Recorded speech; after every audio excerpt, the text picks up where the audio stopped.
Hello everyone and welcome to another high-elo game of Age of Empires. Today, infantry units with a huge amount of pierce armor take on castles with an attack bonus against infantry units, as the Viper playing as the Malians in yellow prepares to take on Sebastian playing as the Persians in blue.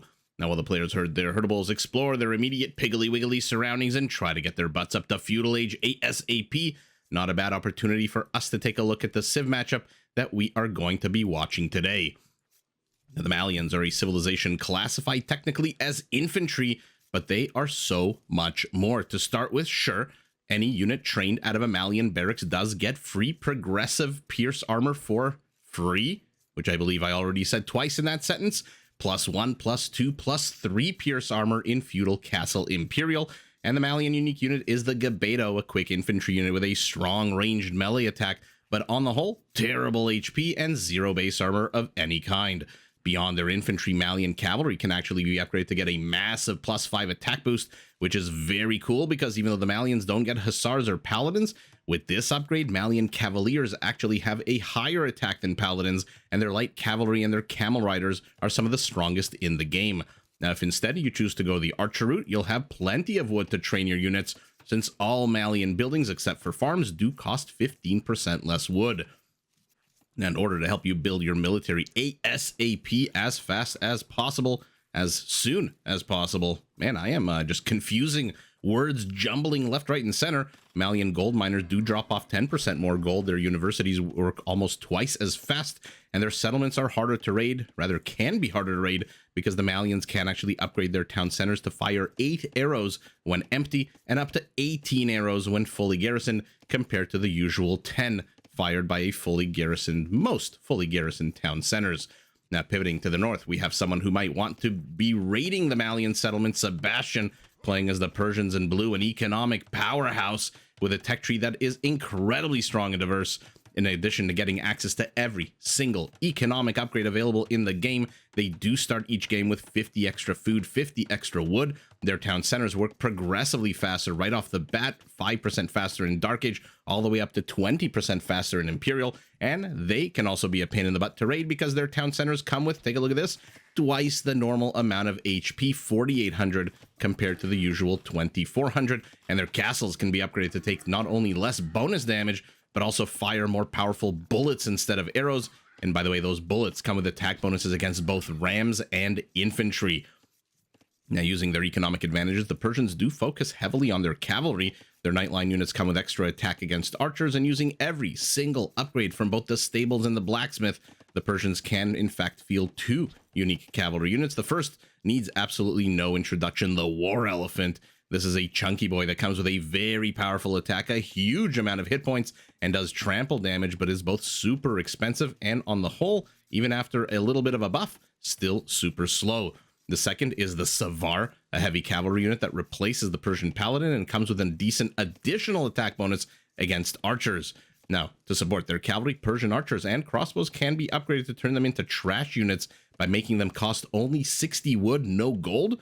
Or if you want to be a little bit more mobile with your archers, well, the Persians do get Parthian tactics an age earlier in the Castle Age. So those are the two civilizations we've got in front of us today. It is going to be a fun one, I hope, as these are two very powerful late game, mid to late game civilizations. Ooh, a little bit of a pig thievery attempted here at a Sebastian. Pig thievery denied by the Viper. Both players, 18 villagers a pop. Both players going up to the next age. A little bit of idle time for our Persian. Not terrible. About 11 seconds means that he is going to be 11 seconds behind his opponent heading up to the next age. Let's take a look at the base. First of all, let's take a look at the attack path, because I spy with my little eye a pretty darn open attack path. This is a straight point A to point B, nothing intervening in the middle there. Did I say we were going to start with Sebastian? I think so. So let's, in fact, start with Sebastian. Primary gold off to the back side, not really on the attack path, but there is a big open clearing here where the Viper might want to insert some of his army, where he is in fact inserting his one and only army unit at the moment. Primary stone exposed to the front. Interesting wall off. Okay. I mean, if you're going to use the resource as part of your wall off, maybe don't leave it outside the town center area. We'll see how Sebastian decides to take this stone, if he in fact does. Where are his additional resources? He's got 2 extra piles of gold to the left side of his base and extra stone all the way to the right side. Has he even seen this? He has. And so on the whole, a fairly open base with only 2 kind of small forests, one to the rear, one to the forward left. And so not very helpful in terms of wall offs. The Viper does have also a forest, not very helpful in terms of wall off, and a second, just like Sebastian, not really very helpful at all. Tesla-shaped stone to the forward right, gold nice and secure to the back, extra stone to the rear as well. Where are his additional golds? 1 nice and secure to the rear, 1 a little bit more exposed to the front. So on the whole, these are 2 pretty open bases. Spearman and a scout trying to get a little bit of damage done here as the Viper himself gets shooed away by a spearman and a villager on this side of the world. And now he's sending a second scout. Is our Malian training a third as well? Villagers take matters into their own hands, but in come more Persian units. And the villagers have to get the hell out of here, even with Loom. You can't really start taking on 4, 5, 6 Feudal Age units. So we got a little bit of a situation developing where the Viper is on one side of the map attacking, where Sebastian is on the other side attacking. Both players have, it looks like, no military at home with the exception of 1 spearman who is going to get surrounded. Will this be the first kill of the game? No, it is in fact the spearman who gets the first kill of the game and then dies a hero's death, having cut down the Viper's army count by 33%. Back home, Sebastian faring a little bit worse, not really getting anything accomplished here. Perhaps trying to lure the Viper into idling some villagers inside the TC with a scout run by. There's Bush B, which I went into great lengths yesterday, almost Rain Man level lengths. When I was editing the video, I was like thinking to myself, was I really talking about Bush A and Bush B for a good 60 seconds or so? I don't know. How many queens in the deck? How many toothpicks left? All very interesting and fascinating. First villager kill of the game going to our Persian, by the way, who does pay for it with a spearman and a scout. And now the Viper's back. 1 spearman should be pretty hard-pressed to deal with this. And in fact, he is hard-pressed. So hard-pressed, in fact, that he got pressed straight to hell. And now the skirmishers are retreating. We'll see how many of them survive. Ooh, I thought this was potentially a spearman coming to help out. But no, this is just another skirmisher. And this is a spearman. 4 more skirmishers. So Sebastian's going to retreat, but he's not going to retreat for very long. Loses another skirmisher. So not the end of the world. Kill count is 6-2, but it is our Persian who, remember, with the quicker working town center, now they can pump out villagers 10% faster than normal. I don't know why my voice went prepubescent. 10% faster than normal, who has an actual villager kill. And so not only is his town center a little bit more productive and more efficient, but he also managed to pick off one of the Viper's villas, which means the Viper is in fact down 5 villagers right now, down 2 army count. Neither player banking any kind of resources whatsoever to indicate a transition into Castle Age, which is a-okay by me because these armies are always fun to watch. I think I've said this about a billion times. Every single time we see any kind of Feudal Age aggression, even skirmisher versus skirmisher, which I know is not perhaps the most popular. I used to not be the biggest fan of Feudal Age fights, like many people. I thought, you know, let's get our butts up to Castle Age. Let's get some heavy hitters out. Let's get 2 big armies clashing into one another. But I became a believer, a Feudal Age believer, a fab. If you, ooh, is this walled in? I don't know if this is walled in. Sebastian certainly is treating it like it's walled in, but I became a fabulous fabber, a Feudal Age believer, because what they lack in strength, it's always a counter situation with Feudal Age, whereas in Castle Age it's a lot of strong army versus strong army, and then eventually, of course, counters pop out and pikes and knights and skirmishers and crossbows, etc. But in Feudal Age, it's pretty much counter to counter. You're trying to counter spearmen with skirmishers, skirmishers with skirmishers, scouts with spearmen, and the maneuvering, the micro, is very, very on point, or rather has to be very on point. Otherwise, you're like the Viper here. You lose a scout for a villager. Okay, does even up the civilian kill count. Back on this side of the map, not too sure there have been any additional kills. If there have, we'll have seen it in picture, but the army continues to be chased. Sebastian keeping the Viper pressed back on this side of the map, which is so far netting some kind of benefit, I'm assuming, to him. He is down in food. he's still ahead in villagers, and the longer he can keep up the villager lead, which used to be 5 right up until she died, and now it's 4, the longer he can keep this up, the better it is for him. That being said, Viper's army is still a dozen strong to the 14 of Sebastian. He is still running around the side, continuing to explore, see what he can find. When will the transition to Castle Age come? And when it comes, what should I expect? Where is the stable, Mr. Persian? Where is that sneaky, sneaky stable? But it is so far, in fact, just a skirmisher war with a few spearmen thrown into the mix. Let's take a look at the actual armies. Forget the spearmen for now. Let's get rid of the dead skirmisher. Yeah, Sebastian has 2 extra skirmishers, but look at the difference in HP. That is literally more than 50% HP on the Persian skirmishers compared to the Viper. Because numbers alone don't necessarily tell the full story, right? I mean, if you were to look at the armies, sure, Sebastian 8 to 6, that's naturally an advantage, but if his units were basically all dead, that wouldn't be that much of an advantage. Instead, it's actually the Viper who has 3 of his 6 skirmishers who are basically dead. And finally, if you look at the top left, top right, whichever, well, what does it mean if you I forget. My wife told me when we first started dating all this NLP stuff about if you're talking to somebody and you look down to the left, it means you're lying, or if you look up to the right, it means you're a creative person. I forget what all that stuff means, but if you look up to the left, you'll notice out of the airplane window that the Viper is heading up to Castle Age. If you look to the top right, you'll notice out of the airplane window that it is in fact our Persian, off the back of 7 extra villagers who will hit Castle Age about 20 seconds ahead of his opponent, maybe 15 seconds if we're being a little bit specific. And pardon me? What? Did that villager just get a kill? What is going on right now? Was this premeditated by the Viper, or is this a mistake? And is this still closed or not? So based on the movement of the villager, I believe it is closed. But where did you come from? Why did you go there? And how the hell did you get a kill? And this is where HP becomes very important, because that villager could not have killed a healthy unit. I don't care if we're in Dark Age or... Well, maybe in Dark Age, but we're definitely in late Feudal here. Being annoying is Sebastian trying to throw some javelins at these lumberjacks to make their flight mechanic kick in. And he's continuing to pump out spearmen. Just moving more and more spearmen. He is expecting some kind of cavalry transition out of our Malian. Now, the Malians, again, I'm always surprised. It's like the Koreans, who the game classifies as defensive, but you wouldn't really notice. You wouldn't really know that the Koreans are quote-unquote defensive. Man, oh man, can they be used defensively? It's the same thing with the Malians. Are they really just an infantry civilization? I don't really think so.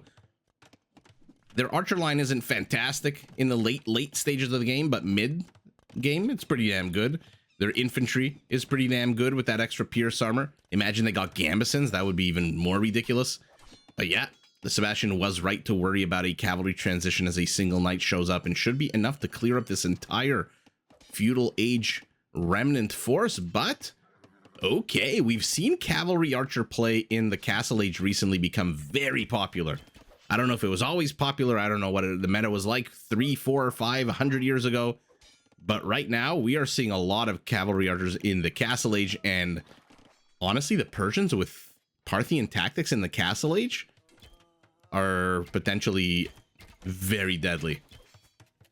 And the Viper, by the way, sees 3, not 1, not 2, but 3 archery ranges. So he's going to know he's facing a cavalry archer play here. And I'm assuming he should stop training knights right now, because this unit is way too slow to fight the cav archer. The camel, on the other hand, which you can eventually upgrade with Farimba to give it a +5 attack, that will do fantastically against cav archers. Not only is it faster, but it does come with a nice attack bonus against cavalry +9, which should absolutely wreck these cav archers, even with the extra armor that they get potentially get in the Castle Age. Because cav archers, like camels, have a base armor of 0. That being said, numbers and micro are going to play a very vital role right now as the players disengage. Let's take a very quick look. Maybe not so quick. I don't know why I said very quick. Unlikely you're in a rush. I'm in a rush. 2 town centers for our Persian. Monastery going up as well. 2 town centers for our Malian. Monastery already up. Monks already out. Cavalry archers shoot away. Viper, though, is now down 9 villagers. We'll see what he can get accomplished here. If, in fact, he wants to accomplish anything, because the camera is not moving. His army's not moving. It isn't, in fact, our Persian who is running around. So far, no conversions at all. Our Malian has killed 11 more units than his opponent. Cleared up that castle, that Feudal Age army. Scout with 1 kill. 6 whole HP. Keeping an eye on the rear here of the Persian base. Not too sure what he expects to see there, but the attack is very much a full frontal right now. More units being streamed. I like, by the way, that Sebastian's economy is such that out of 3 archery ranges, he can continually train cav archers. There's nothing worse. As a player, you must know this. As a viewer, you must hate this. There is nothing worse than, let's say, building 3 archery ranges and then having your economy at a point where you can only use 1 or 2 of them to train units. That is absolutely terrible. And so I'm very glad to see continuously at the top right of the screen the number 3 and just more and more cav archers being trained. Now, of course, at some point you do stop. He has gone up to 26. No, never mind. He's not stopping. And he's getting ballistics right now. Viper, for his part, defending this with scorpions. And let's see. In comes the Persian in box formation yet again. Into the forward position here. Viper is not relinquishing this hill, by the way. He is sticking up here. He cannot give cav archers the high ground, which it looks like here they do have the high ground. Ooh, a monk has been added in as well. I thought maybe on relic duty, thumb ring as well. Okay, so we're going heavy into the Castle Age cav archer play. 3rd TC for the Viper. Ooh, is he going to get punished for this? I was going to say greedy, quote unquote, as people like to call it, but I just like to call it economic play. But then when you look at the villager count, is it really an economic play? He's down 13 villagers now. Finally does pick off a unit, does this Persian army. Holy moly. 28 cav archers, 2 kills. I mean, enough with the light petting. Just, you know, do it already. Fight, fight, fight, says the caster, sitting in his room days after this game was played with no stress, no pressure. By the way, this is open, but has Sebastian seen that it's open? No, he hasn't explored this part of the map, which is kind of sour. Has the Viper? The Viper also hasn't explored it. And here we go. Finally, they're doing it. 1 conversion for the monks. A bunch of them did die, though. Oh my goodness, that's a lot of monks that died. A villager as well. Never-ending stream of cav archers. Now our Persian is transitioning, adding in a knight of his own. The Viper is in the rear here. Has seen something. Or maybe nothing. Still continuing to hang out over there. 22 army count to 34. 68 villager count to 85. I mean, our Persian is just ahead in all metrics. Score, army count, villager count, resources collected are a solid, what is that, 15 or so % higher for him. But he's on 2 town centers. 2 town centers in the Castle Age do work 15% faster than normal. The Viper adding a 4th town center. I mean, Sebastian, he's not punishing this. First of all, I don't think he's seen it. Yeah, he hasn't seen anything other than the 1 town center. So he hasn't seen 2, 3, and 4. But he is not punishing this at all. If only he knew that his opponent looks like a converted camel here. To the Persian managing to get a conversion and just like... Or maybe no, my apologies. I believe this is a trained camel, my bad. I'm looking at the upgrades, it's 0-0, whereas the Viper has 1-1. So if it was a converted camel, it would have 1-1. My apologies, not a conversion at all, but still did cost them a bunch of monks here. More light petting out of the players, not really engaging into one another. How the hell did the Viper manage to get 2 knights into here? Doesn't really matter if it was from the north or from the southwest. The Viper's moving forward. Are these villagers with 550 stone? Where are they going to put the castle? I love that while they're collecting the stone and getting up to 650, which he now has, he is repairing, hanging out. King of the Hill Castle here is going to dominate this center position, center right position. But like I said, the attack path between the two bases is pretty darn open. And Sebastian, he's going to see the villagers hammering at something here. He's going to know exactly what that is. That definitely is not a market.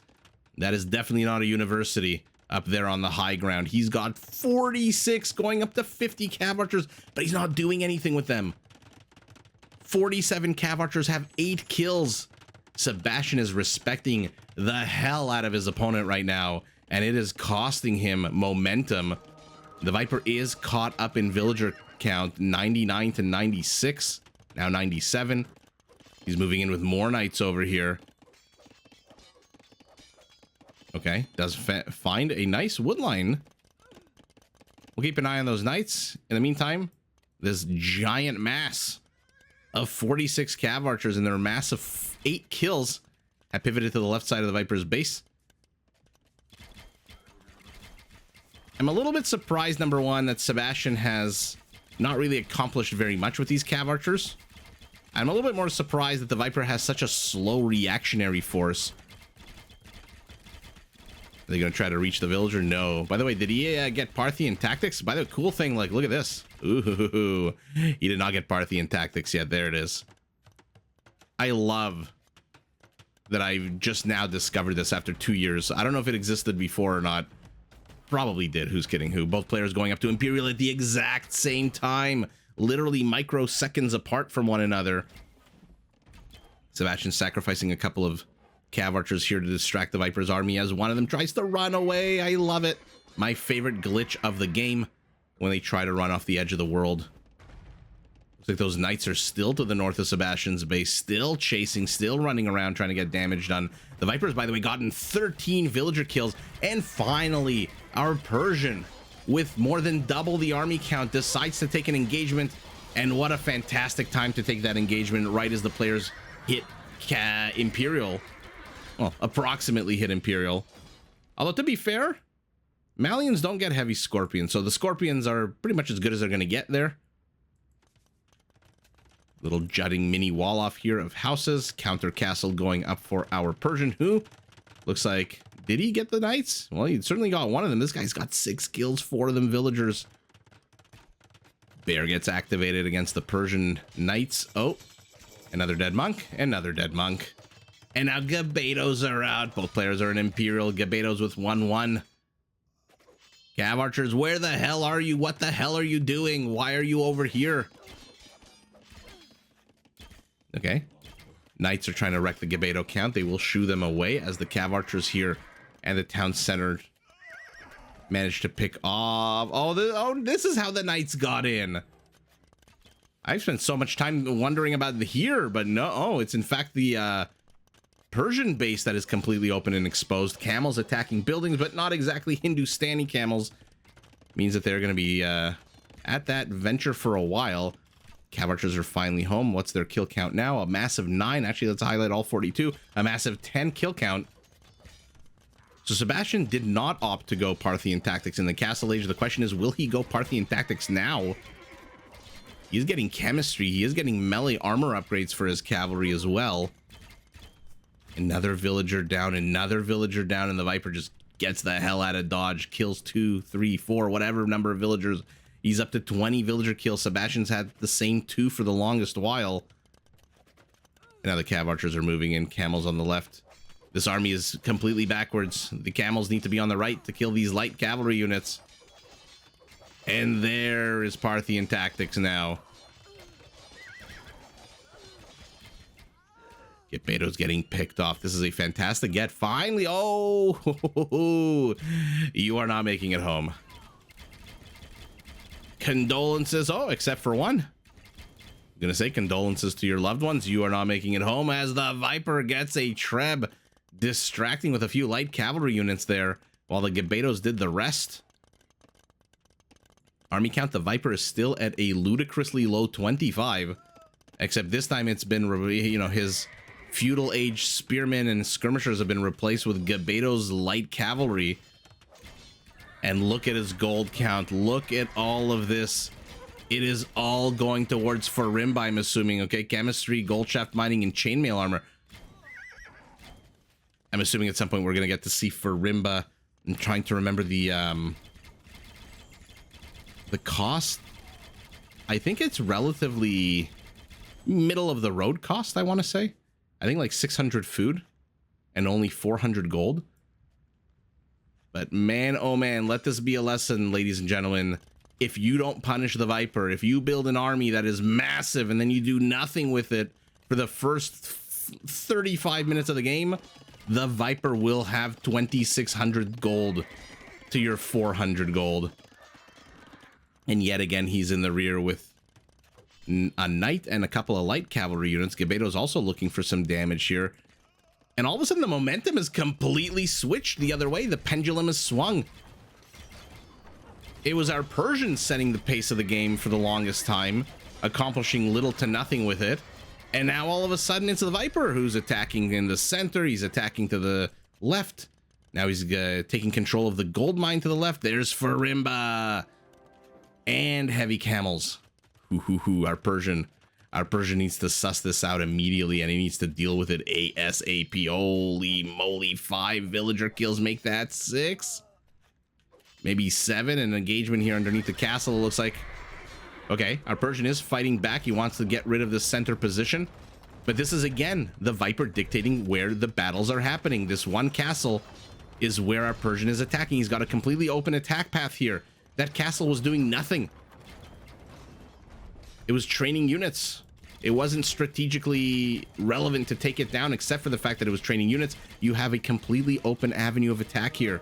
3 Trebs can crack open this forward position of the Malian like an otter cracks open a shell or a nut or whatever those otters crack open. We've all seen those adorable Instagram memes of the baby otters holding their parents' hands. Camel down. Oh my goodness, this guy's still alive. 15 villager kills. What the actual hell? Big engagement here in the center.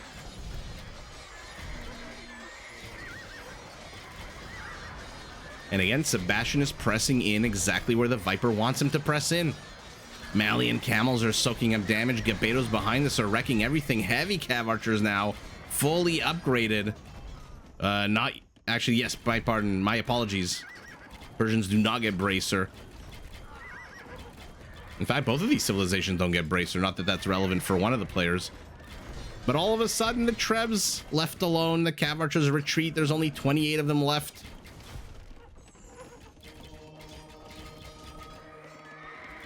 And man, oh man, the Viper basically pointed to this part of the map and said, fight right here. And our Persian gladly accommodated the request and just got wrecked there. Now the army counts have pendulumed, just like the momentum has, 57 to 37. And the Viper, unpunished, has a box art level settlement here. Beautiful farms all over the place. 135 villagers. In fact, he who is ahead, 15 villagers now, almost 20 villagers now. That being said, you should not be engaging underneath 2 castles on the high ground. That is not great. And as long as the Persian can run away from these camels, these cav archers should do a fantastic job. Again, camels with their not so great armor. Actually, these are 3 units here that have not 0-0 base armor, right? Camel 0-0 base armor, Gebeto 0-0 base armor. Oh no, my apologies. Cav archer 1 melee armor. My bad. Cav archers on the high ground. It looks like a bit of a force is moving into the Viper, into Sebastian's base here. We'll see what they can accomplish. But these Gebetos, we've seen Gebetos take on cav archers before, and we've seen them absolutely wreck them. And there you go. Wow. What a bonkers game. What an actual bonkers game.